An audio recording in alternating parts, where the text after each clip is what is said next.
Hey all, Jason Levon, priest at St. Luke's Episcopal Church in Milwaukee, Wisconsin. Welcome to another edition of Pause and Pray. It's Thursday, January 7th, and I'm standing in the sanctuary of St. Luke's Church. I came up here intending to put away all of the Christmas decorations, pack them away until next year, because yesterday we brought the season of Christmas to a conclusion by celebrating the great feast of Epiphany. At St. Luke's, we did that on Zoom, where several of us gathered. I stood right here in front of a beautiful picture of the Magi honoring the Christ child. We broke open God's Word, we reflected on it, we prayed together, and then we did what Christians have done for centuries on or around Epiphany. We blessed homes by lighting candles and saying prayers that God's wisdom and peace would permeate our homes and our lives. In the midst of all of that, something so beautiful and remarkable happened thanks to our youngest members of St. Luke's. Prior to the Zoom liturgy, I had mailed out to every young member of the parish Epiphany stars, inviting them to decorate them, color them as they wanted to, and then on the 5 points of each star to either draw or write ways in which they felt called to be Epiphany light to others, to be the light of Christ to others. And last night they shared their stars on Zoom and the wisdom that came with them, and I thought I would share with you a brief litany of some of their responses to how they can be the light of Christ for others.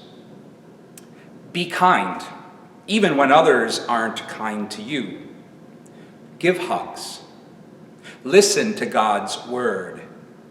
Smile at people. Care. Share. Pick flowers with your mom. Draw pictures with your dad. Help around the house. Be responsible.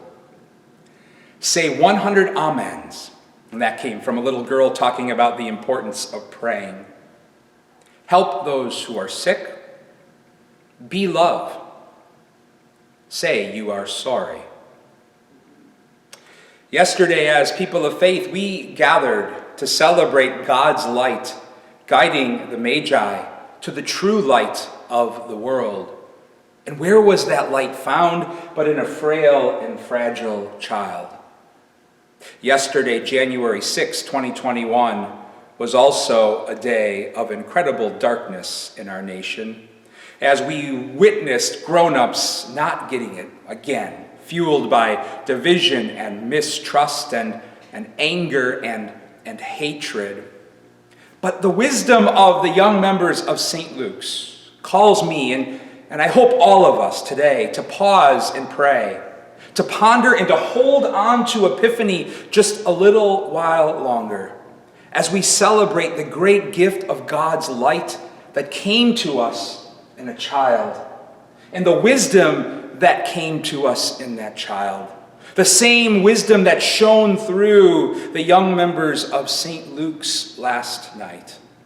Because that's really the only kind of wisdom found in that holy litany I just read that can and is able to illuminate the darkest places of life.